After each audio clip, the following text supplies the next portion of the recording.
We're going to go ahead and get started. So this afternoon we have a great presentation to be given by two speakers. This presentation is entitled "This Kind Does Not Come Out But by Prayers and Fasting." And our presenters are Fotini and Nico Birbilis. Fotini has a bachelor's from the American College of Athens and a master's in counseling psychology from Ball State University in Indiana. Nico has a Master's of Divinity from Holy Cross and is about to take over as the OCMC marketing coordinator. Is that right? No, I have taken over. Oh, you have taken over. Very good. So we look very much forward to your presentations.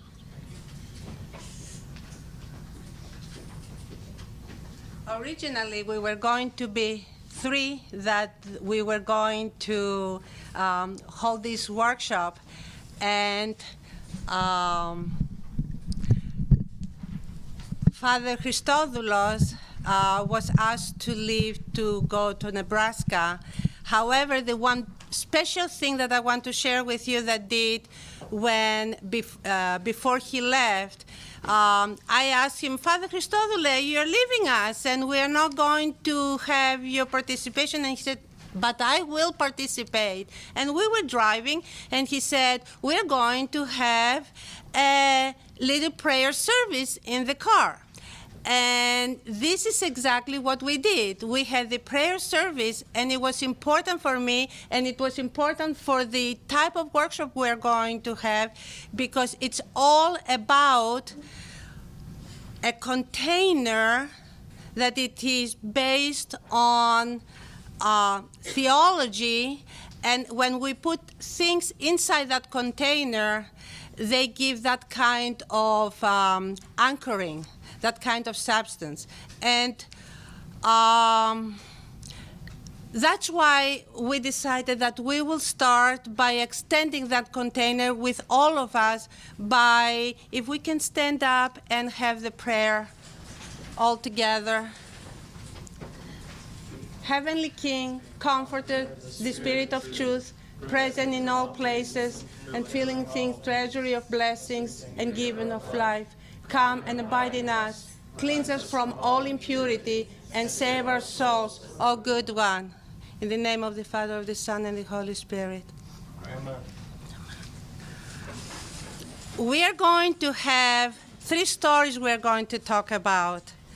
And the one story is about taken from the Gospel, where it is a time when Christ himself was present. The second story is several years back, when one of his saints used to be a parish priest.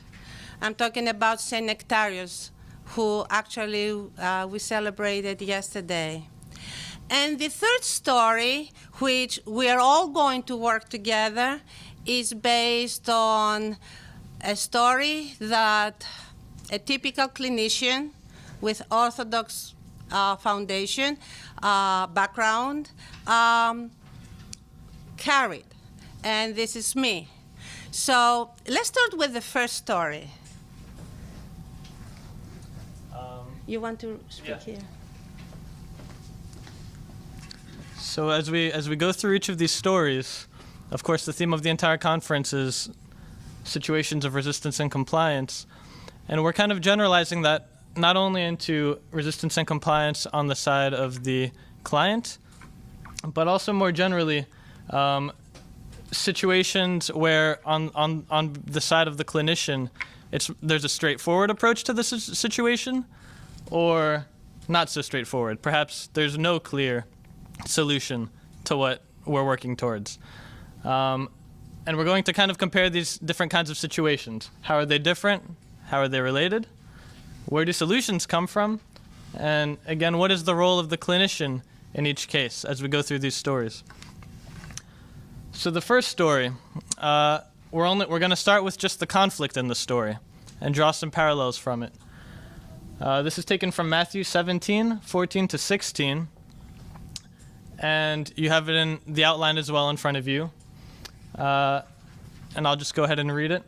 And when they had come to the multitude, a man came to him, to Christ, kneeling down to him and saying, Lord, have mercy on my son, for he is an epileptic and suffers severely.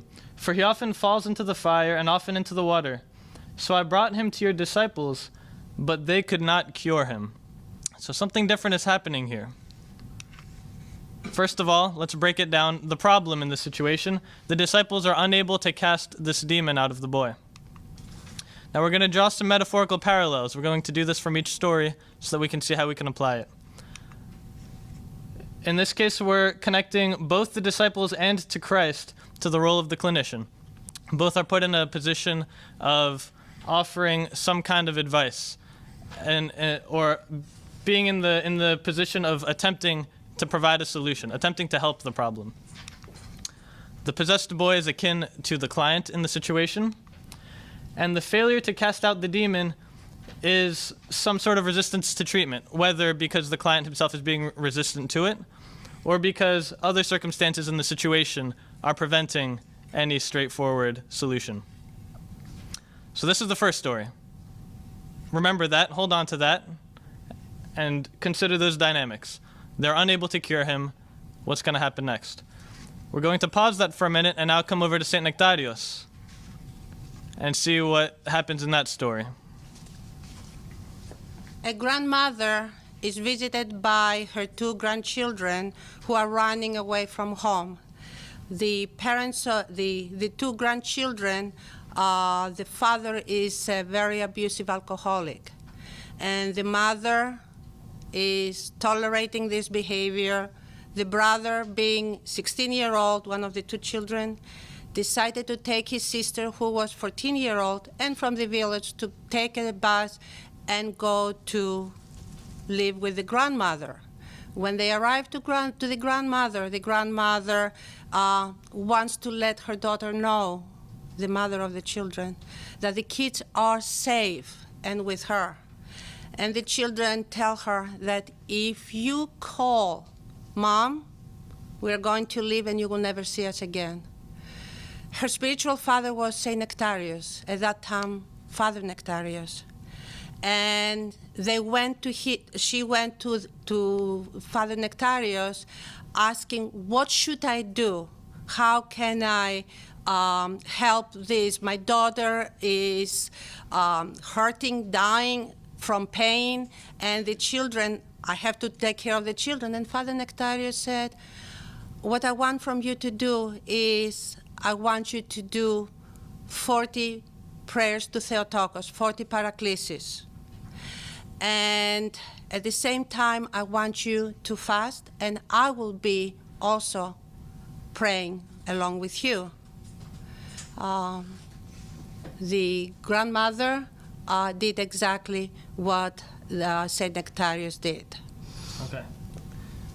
So this is the conflict. So the grandmother is in a situation where there's a big problem. The children kind of have nowhere to go. Either they can stay with the grandmother, and their parents despair, especially their mother, or they can be sent home to an abusive situation. The grandmother is kind of stuck between these dynamics, wanting to help her daughter by comforting her. Your kids are okay, they're with me, risking the kids running away, or finding a way to bring the kids home, but that's a bad situation. So, the problem. Grandmother can neither tell the children to go home, nor tell their parents where the children are. The parallels we're drawing. Again, the grandmother and St. Nectarios are akin to the clinician. They're both in this situation, in this position of trying to offer help, trying to find some resolution. Children, we're connecting to the role of the client. And the perceived powerlessness of the grandmother is like resistance to treatment on behalf of the client. So there are some parallels between this story and the previous one. Now we're going to go through and see the solutions of both stories. We're probably familiar with this one already. In continuing on in the book of Matthew 17 to 21, the disciples ask, why could we not cast it out after Christ successfully casts out the demon where the disciples had failed? So Jesus said to them, because of your unbelief, for assuredly I say to you, If you have faith as a mustard seed, you will say to this mountain, move from here to there, and it will move. And nothing will be impossible for you. However, this kind does not come out but by prayers and fasting. So a couple questions. First of all, who casted this demon out? The disciples failed, they came to Christ. Who casted the demon out? That's a question for you. It's simple, it's not a trick question. Christ. Good. Second question. So, it seems that in this case they had trouble, but the idea is that in the past the disciples were able to successfully cast out demons. This is the time where they have an issue. So my next question is, in those previous instances, who casted out the demons? This is a trick question. Christ. If the idea is that the disciples were doing something wrong, or that they weren't powerful enough to do, that's not what it was. Either way, it was Christ. In this instance, they end up doing the same thing that they've been doing all along, which is inviting Christ into the situation to bring about the resolution. And if the disciples thought it was by their own power, well, it sounds like maybe they did, because Christ kind of sets them straight. They dropped everything that they had to follow him, and he calls them a faithless and perverse generation. But he's clearly saying something. They have a lot of faith. They've done something. But there is a next step that they need to take, the step of prayers and fasting. So the final question is, what was different in this situation? Why did they fail here where they succeeded before? Any ideas on that? Was there anything different? Or can we draw any hints from the context? Like lack of faith? Lack of faith? I think that's part of it. But lack of faith in proportion to what? Because they were successful in previous situations. Their faith wasn't perfect, it sounds like. Yeah. I don't know, because I'm thinking of it as it's like kind of like a little puzzle, because it's the prayer and fasting, and if we go to the St. Nectarius scenario as well, maybe it's patience that's the missing ingredient. And maybe patience. Because patience and persistence, really, because it's like the prescription for the grandmother is the 40. It takes time as well. And fasting, I guess if you think of it this way, it's a purification, but it's also a labor of patience. Patiently enduring, not eating. Yeah, a labor of patience so as well. That's an element that's missing. You can't just invoke the name of Christ as you stand and cast out these demons. You have to actually work for it a little bit more. Okay, yeah, so you have to work for it a little bit more. I think we can put both of those two together, because there's something going on with the level of faith that the disciples have, but it also seems that while they were successful in the past, they're still not quite where they're going. This is still a process, even for these fishermen who dropped everything to follow Christ. There is patience and there's still growth involved. And I think, first of all, if we pick apart that last sentence, the highlighted bit, this kind does not come out but by prayers and fasting. This kind we might take to say that there's something different about this particular situation. It's maybe the disciples did all right in previous situations, because I'm going off on a limb here a little bit, but whether the demon was weaker or it was somehow an easier situation. But this kind is harder. This kind is more difficult. Something in this situation does not lend itself to the disciples bringing about a resolution. Do you have something, Tad? I was just thinking that the prayers and fasting strengthen us. They are our spiritual armor. Exactly. When we pray and when we fast, we become greater warriors for Christ. So there's a meaning to not only physically the prayers and our fasting, but the spiritual strength we gain. Exactly. There's something about the spiritual strength we gain from the prayer and fasting. And so we find out that there's something difficult about this situation, and so Christ tells them what they need to do to strengthen themselves sufficiently. But again, what do prayers and fasting do? Prayer is reaching out to God. It is speaking to God. It's also listening to God. It's connecting with God. And what's fasting? Putting ourselves in line with God's will. It's denying our own will so that we can hear over the noise of our own will, and we can hear God's will. So both of these point to some sort of issue and connection with God. Prayer and fasting facilitate that connection. Now again, the disciples were faithful people, but when the rubber hit the road, they needed to take that next step. Not just be in the state of faithfulness, but be taking active steps to do that spiritual strengthening. to be exercising themselves through the asceticism that comes with prayer and fasting. So, likewise, let's continue this story with Saint Nectarios and the advice he gives to the grandmother. The grandmother comes back to Saint Nectarios and says, nothing happened. And Father Nectarios said, 40 more days. Do paraclesis for 40 more days. The grandmother, after that, she started walking down home, going home, and she went by the market and she said, my daughter always loved a certain dish, a certain meal she was making. I think I'm going to make that for my family, for my grandchildren.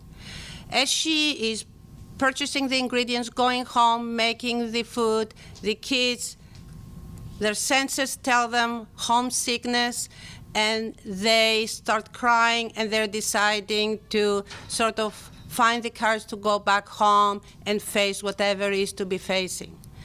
At that moment, what we see is that Saint Nectarios gave the grandmother 40 more days, and the grandmother left knowing the intellectual part, if I do 40 more days, something will happen. The miracle will happen.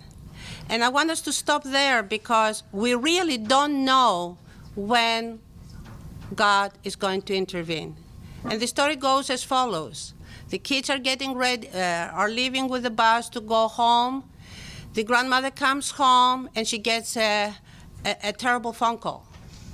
Her husband, her daughter informs her that her husband had a terrible accident and he is taken to the emergency room and he is experiencing a stroke, which in the end caused him to be paralyzed in the right side. We never know how things are going to happen. And one thing that I want to point out is that patience, yes, we need patience.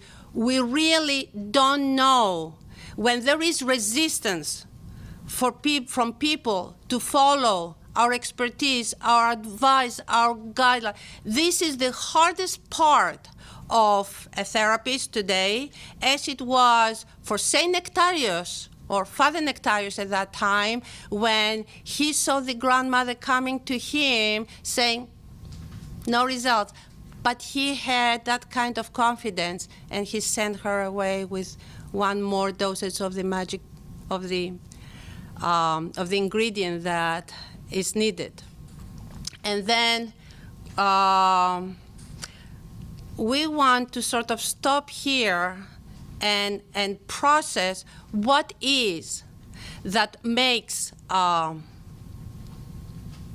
this kind of situations where our expertise and our approach is not really working. The disciples were holy people. They were living with Christ, and they had that touch of Christ, but they also were human beings.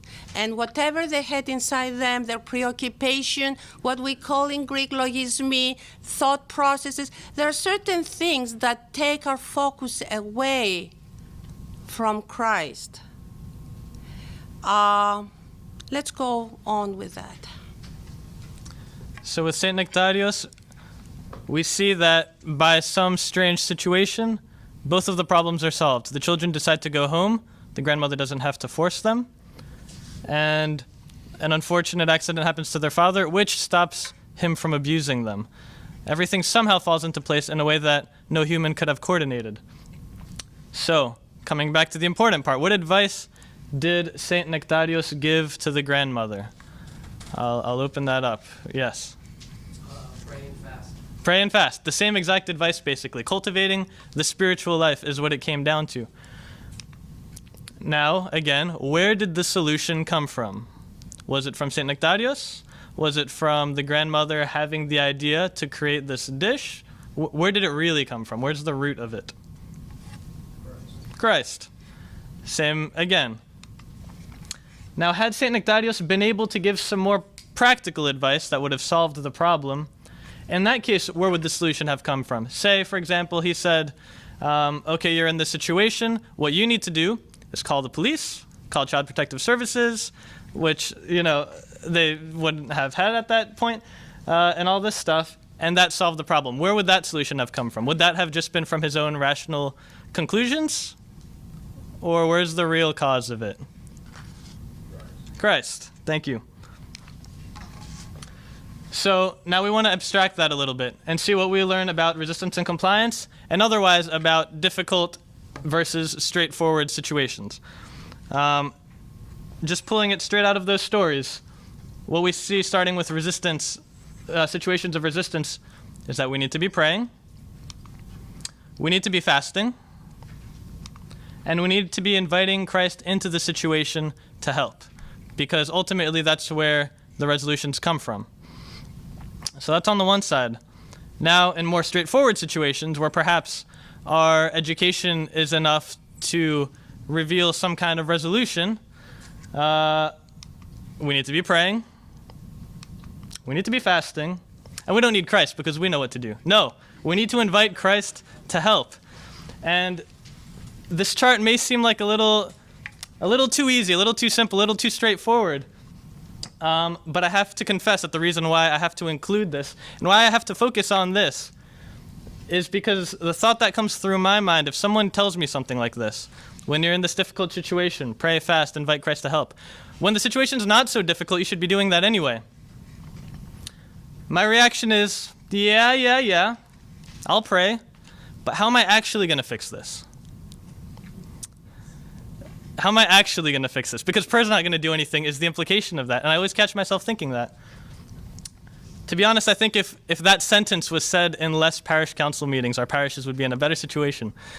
We hear it too often all around us. But yeah. We'll pray. We're doing all the church stuff, but let's get real. How are we going to fix this? So I'm going to kind of give us the benefit of the doubt here as we break down the different kinds of conflicts we run into. Let's say that we're really good. 95% of the situations we run into are straightforward. We know what to do. The solution comes from our experience or from our education. It's only 5% that are basically impossible, just like the disciples, totally unable to cast out this demon, just like the grandmother, totally unable to come up with any way to help both her daughter and her grandchildren. So, starting with the impossible side, we're kind of reiterating a bit here, but where does the solution come from? It needs to come from some other means. We don't have it in our power to do it. It's got to come from somewhere else. That's usually something miraculous. We need Christ to step in and do something. When it's straightforward, okay, maybe it comes from our education. Maybe we didn't actually get on our knees and pray. Maybe it comes from our experience. Maybe we had some idea from a previous thing that, yes, I've been here before. I've seen someone with this issue before. I know exactly what to tell them. I told it to them, and it solved the problem. Sometimes it really can be that straightforward. And again, it's easy in that situation to say, okay, well, I did good. I know what to do. That came from me. What would St. Paul say to that? St. Paul would say, for what makes you so superior? What do you have that you did not receive? And if you did receive it, why do you boast as though you did not? That's 1 Corinthians 4:7. If you did receive it, why do you boast as though you did not? Hinting at the fact that, okay, well, maybe, what I have from my education, from my experience, it's not necessarily me at its core. It's something good, but even that was given to me.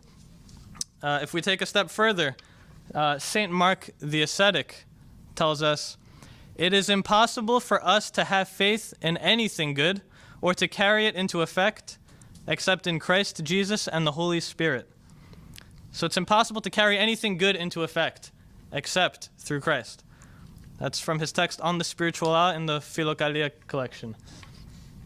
So anything good that we do, whether we know it or not, whether we like it or not, came from Christ. So what these have in common is that Christ intervenes in order to solve the problems. And the reality behind that is, whether we know it or not, we're inviting Christ. If anything good comes out of it, if any resolution comes about, it's because we invited him. Whether we invited him by getting on our knees and praying, or whether we invited him with our good intentions as therapists or clinicians, by doing well in our education, by reaching out and wanting to assuage the suffering of the world around us. Either way, anything good that we do is calling for Christ into the situation. This is where they're most different, however. In the straightforward situations, we can be good enough. Great. We dropped everything we had. We were baptized. We're in the church. We're following Christ. Maybe we're not praying and fasting on a regular basis, but we're on the right track. We're in the right body. Or at least we have good intentions. At least we're aiming for the right things. Good enough. We can invite Christ into the situation, whether we know it or not, and he can help without us getting in his way. The margin of error is wider. But for these impossible ones, we must be perfect. Be perfect as our Father in heaven is perfect, as Christ tells us. Now, that's a tall order. But the issue is that when things get more difficult, we need to be in lockstep with Christ, or else we get in his way. We make things worse. We get into the situation, and we think we're helping because we don't think Christ has anything to do with it. I'm going to find an answer, and I end up making it worse. But to be perfect is to be perfect in our prayer and perfect in our fasting, or at least to strive towards it, because the margin of error is much narrower. This is where we really need to rely on Christ. The next question that leads us to is, what is our role in the healing process? If it's Christ doing everything, why are we here? Now, there is some synergy involved. We need to be there. And I think this is exemplified by Matthew 11:18-30. Christ says to us, "Come to me, all you who are weary and burdened, and I will give you rest. Take my yoke upon you and learn from me, for I am gentle and humble in heart, and you will find rest for your souls, for my yoke is easy and my burden is light." That sounds really nice if you gloss over it without reading it too carefully. That sounds really nice because he's offering us comfort. It doesn't sound as nice when you think about what a yoke is, and you look at that muddy field and consider being tied by the neck to a plow. That's not the idea that you have when someone is inviting you because you're weary and burdened. You want a pillow and a mattress. Anything but a yoke and a muddy field. But the issue is that we're all in this muddy field that is a world of suffering and pain. That's a reality. And we all have a lot of work to do. The harvest is ready, but someone's got to work on it. And what you'll notice about the yoke is that there's not one ox in there, there's two oxen. A yoke ties together two animals to the plow. So if Christ is inviting us to take on his yoke, it's because he's in the other position. He's inviting us to take that second spot. The kind of comfort that Christ is offering us is the comfort rather than poking around in the darkness with a shovel, hoping that we'll get this work done in this world of suffering. We can line up next to him. We can take his lead. We can know exactly what we're doing and where we're going because we're following him. And he'll do the heavy work, as he already has. We just have to be walking in line with him and being part of the process. When Christ offers us his yoke, he's not offering us a break, but it is something of comfort.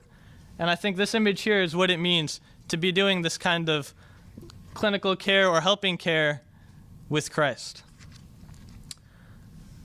And finally, I want to use this quote. Treat yourself like someone you are responsible for helping. That is the second rule from psychologist Jordan Peterson's 12 Rules for Life. Treat yourself like someone you are responsible for helping. Because it's very easy to read those stories and to say, okay, they give the advice of prayer and fasting. So maybe sometimes when people come to me, I need to tell them, you need to do more prayer and fasting. Or people come to us and have an issue, or maybe I need to tell them to do 40 days of prayers to the Theotokos, to the Virgin Mary. And it can be very easy to slip into hypocrisy, again, knowing that from my own experiences. But in this case, especially when it comes to something like this, where we're really trying to help, where we're really working on the problem that is the suffering in the world, hypocrisy is not just rude, it can be everything that stands between us and any kind of resolution. It's essential. Again, it's easy to think that we're separate from the situation. The client has his problem. As long as he does the right thing, as long as I tell him to pray, I'm not really directly connected to it. But that is kind of a partially blind view. Our spiritual lives are essential, and the reason St. Nectarios was able to give that advice is because he himself was praying and fasting every day. The reason Christ could give that advice is the same. So we need to consider ourselves both. Yes, it's good to sometimes give that advice. It's something important. But we also need to be receiving it. And by doing that, we can transition from, yeah, I'll pray, but seriously, let's get real. How are we going to fix this? To, as St. Paul says in Philippians, I can do all things through Christ who strengthens me. Through Christ. Not, I'll talk to Christ, but how do we do it? It's through Christ. So at that, I want to pass it off to the third story, which will be more discussion-oriented, and we'll see what's happening here.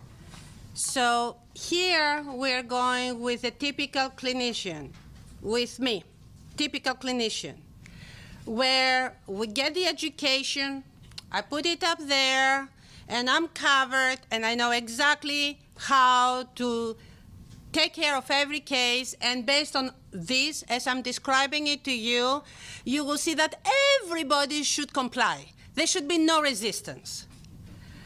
Yeah.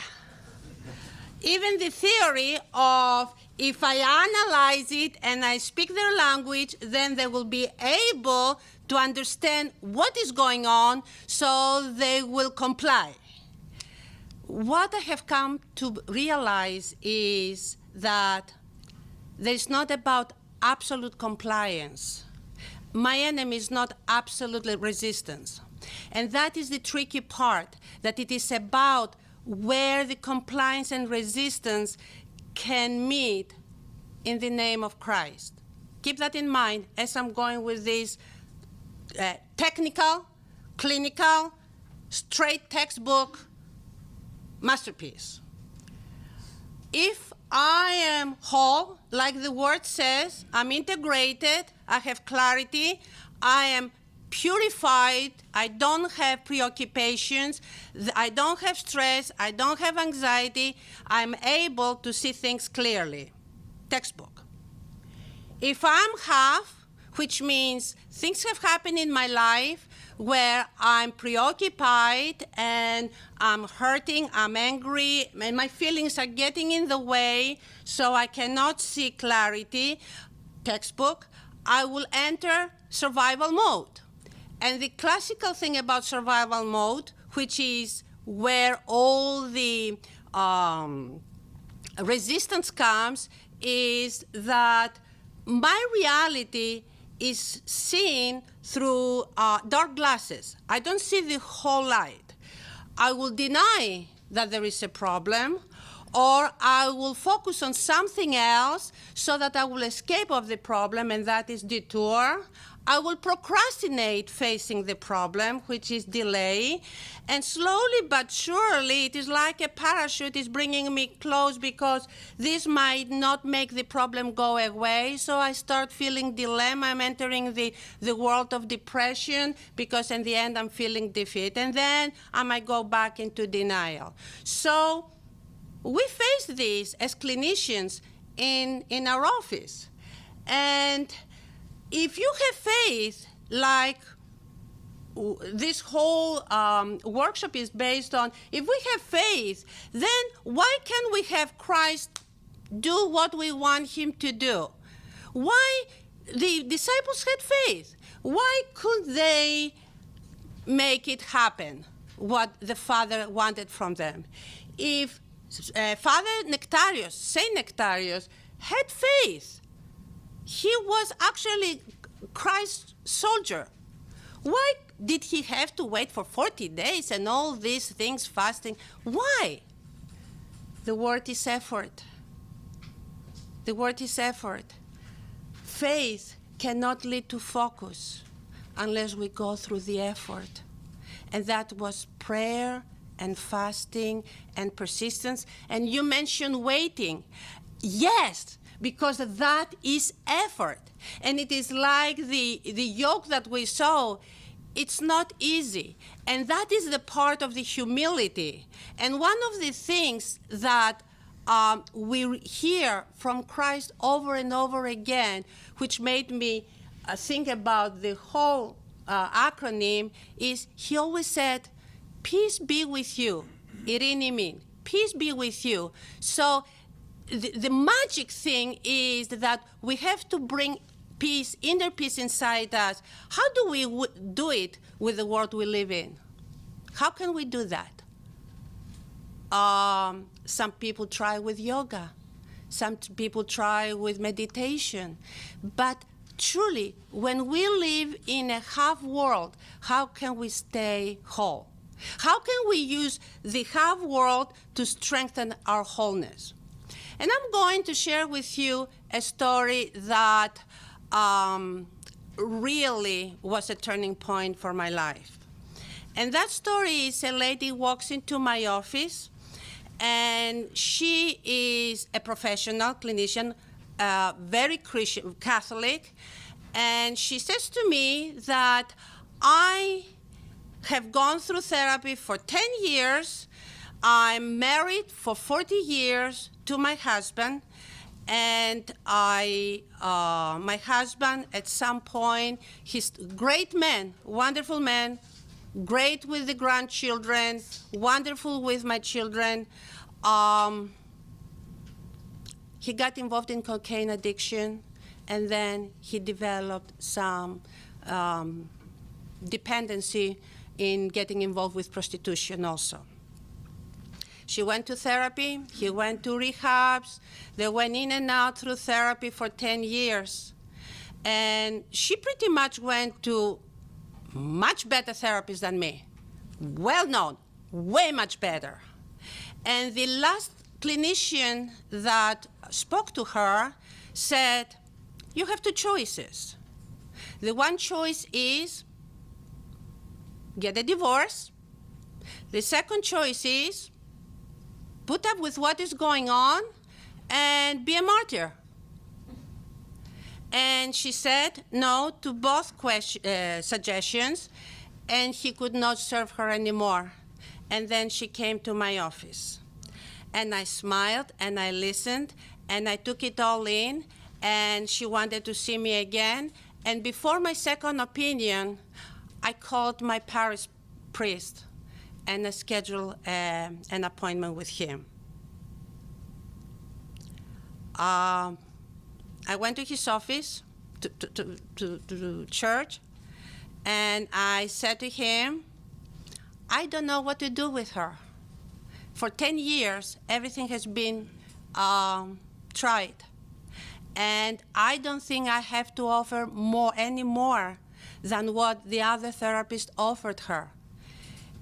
That, and I was just making that statement, it will take a miracle. And then my priest said, and that's what we are going to look for. And he told me, of course I'm Greek, and he was speaking in Greek, and he told me the prayer in Greek. Βασιλεύε πουράνιε παράκλητε, το πνεύμα της αληθείας, ο πανταχού παρών και τα πάντα πληρών, ερθέ και σκήνωσον εν ημίν και καθάρισον από πάσης κυλίδος και σώσον αγαθέτας ψυχάς ημών. This is in Greek what the prayer we all said collectively in the beginning. And I said, I got that one. So originally, every time before I schedule the appointment, I will say that prayer myself. Eventually, as part of the session, I pretty much shared that. I was honest with her as we developed rapport. And what I focused on in our session was how she could take time to what I call go buy milk, remove herself from the situation, to regroup herself so that she will not be half. I want to stop here, and I want to ask from you, what do you think would have helped in this situation, and what do you think it could help my client overcome that standstill situation she was in?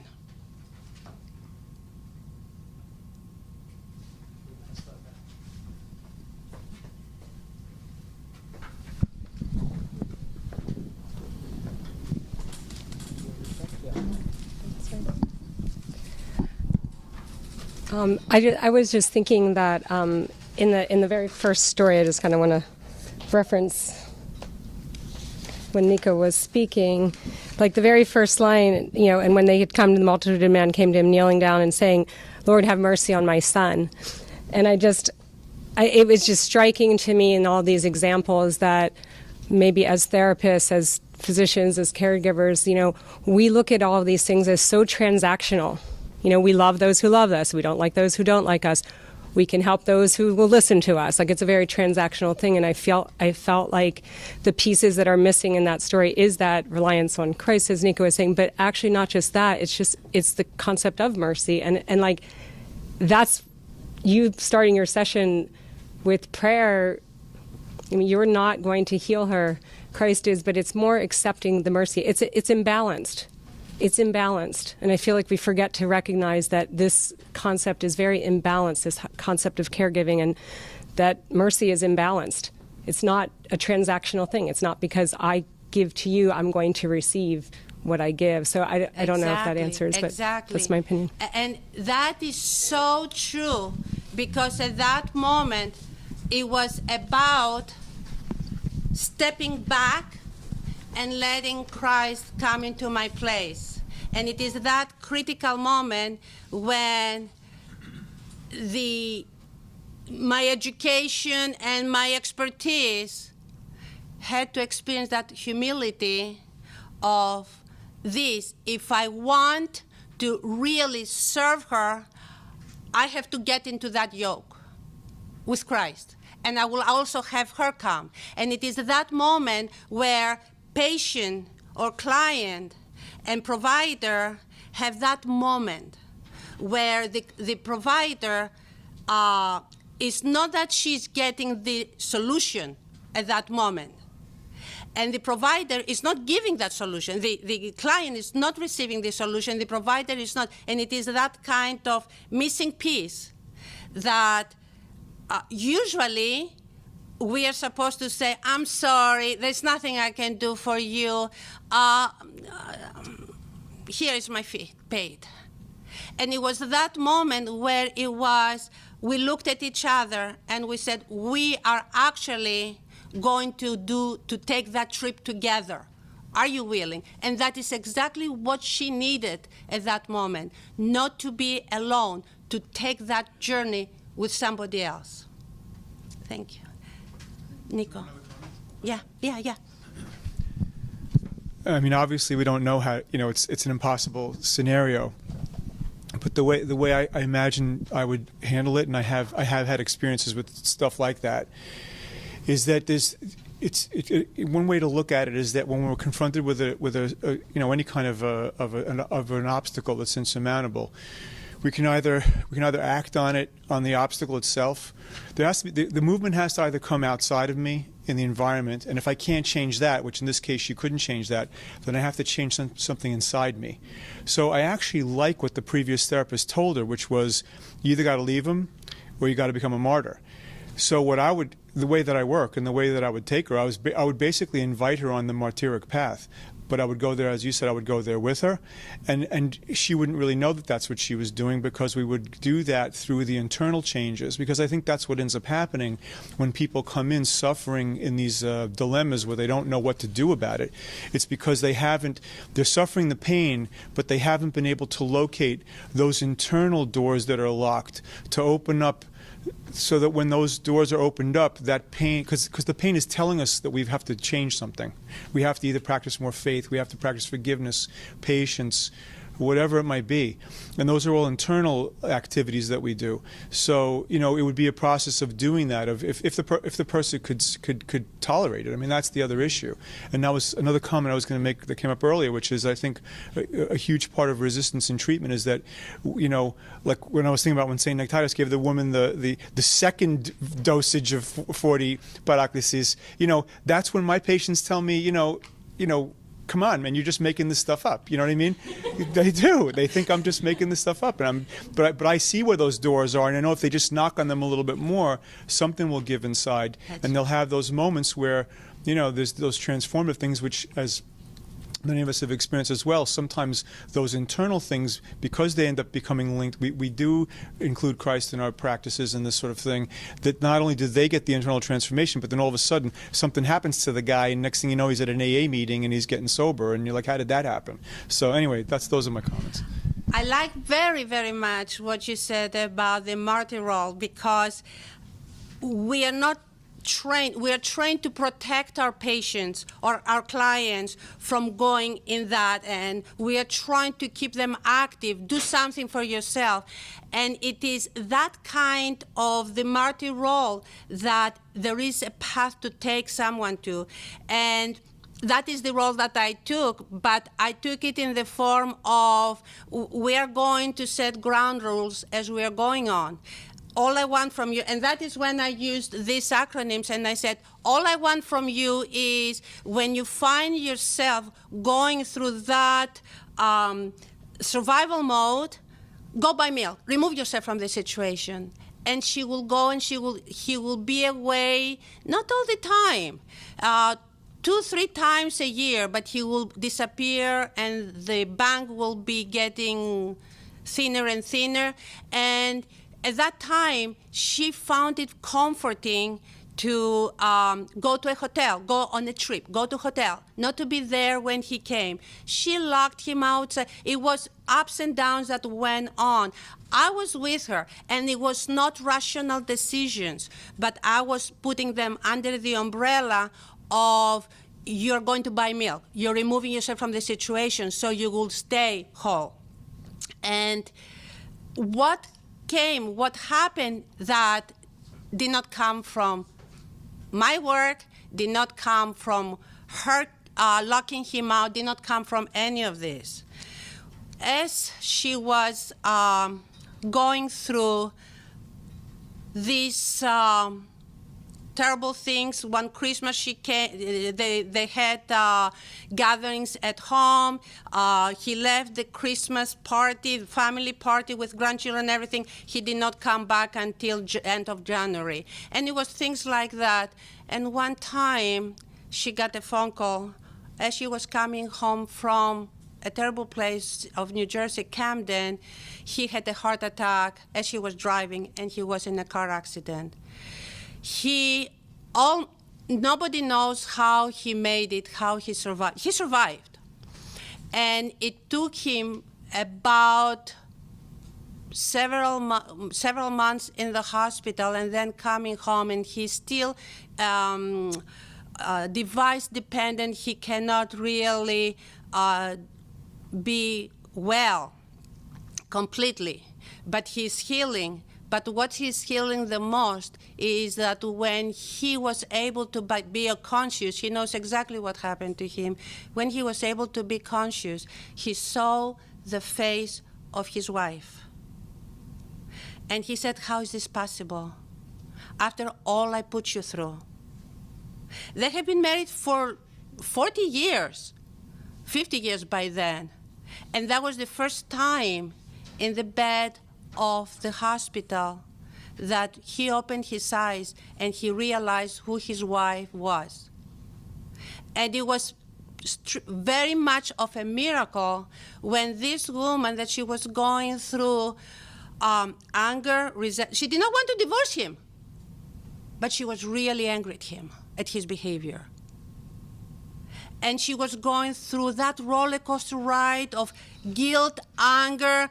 That's it, I want a divorce. And then, no, I cannot do that to my family. He's a wonderful grandfather. And the moment that he opened his eyes, he saw her smiling. And she said to me, I have no idea why I smiled after all that he put me through. I wanted to punch him, but a smile came into my face. And I was happy that, and not for 1 minute, I wish he would die.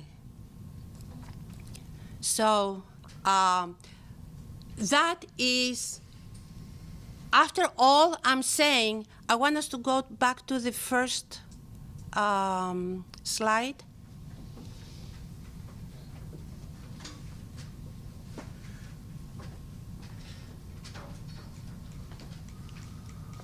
Which one? No, very first. before.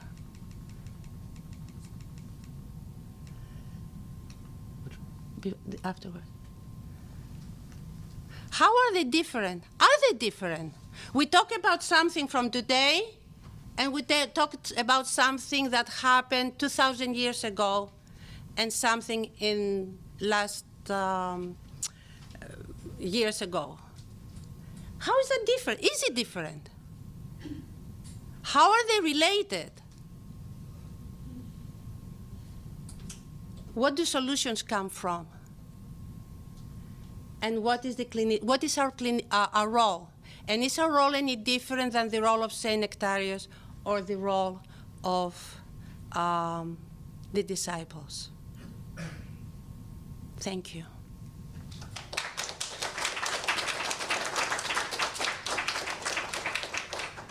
Several minutes for questions or other comments.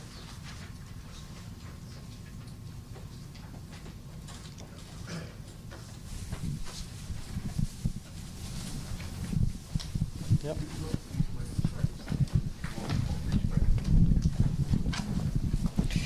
I was just thinking about in these stories, and I'm sure in so much of our work, that the solutions are not immediate in those impossible situations, and so the role of waiting. And I wondered if either of you wanted to say anything just about our posture as we wait, how to encourage our clients that waiting is natural and okay, and yeah. Actually, we cannot tell them that it is natural and okay, because even if we tell them, they will not hear it. That's why that slide of the yoke, can you? That's like, it is, and there are some clients that they will sort of say, oh, you did not give me an answer, I'm waiting for so long, I'm wasting my money, I'm wasting my time. That is waste of time. The beauty is that the client can stop coming to see me, but the solution doesn't stop going to her. The solution will arrive to her if, as a clinician, I do my 5% part. As a clinician, during the time that I am serving the person, I'm actually serving. I cannot make the client serve, but I can definitely serve. That is in my power. So the solution doesn't stop the last day that the client comes to see us. It keeps on going, and that is the beauty.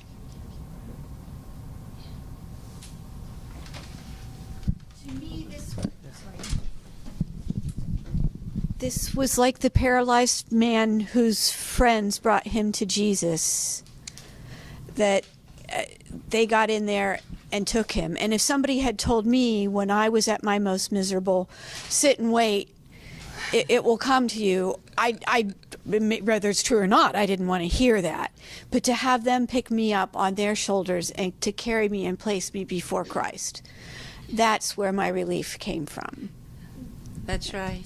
That's right.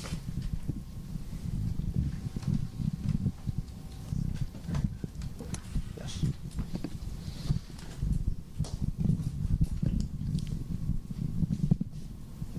I'm going to make an odd comment. Some of you may not know, but this is a family. This is her son and this is her daughter. They're a modern icon. I want to say this. So many families struggle in this country, in this world, with dysfunction, with healing, with brokenness. They're an example. Look at them. 3 of them in the church love God, serve the Lord. This is also our strength and our example. Thank you, Jackie.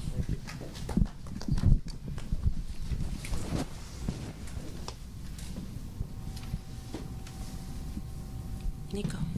I have something to share, not really a question, but I was sharing this prayer with Philip on the break, and I thought, wow, this might be appropriate for this group, and I just wanted to offer these copies to you all before I leave. I'm a clinical social worker. I work on the streets as well as in a county jail, and a number of years ago when I was encountering an unusual number of evil spirits at one point. I mean, now and then you encounter them, but it seemed like during this period of time it's a lot. And I went to a wise old teacher friend of mine, and I said, as an Orthodox Christian, can you recommend anything to shake this work off when we have heavy days and we're encountering a lot of this oppressiveness in the work that we do?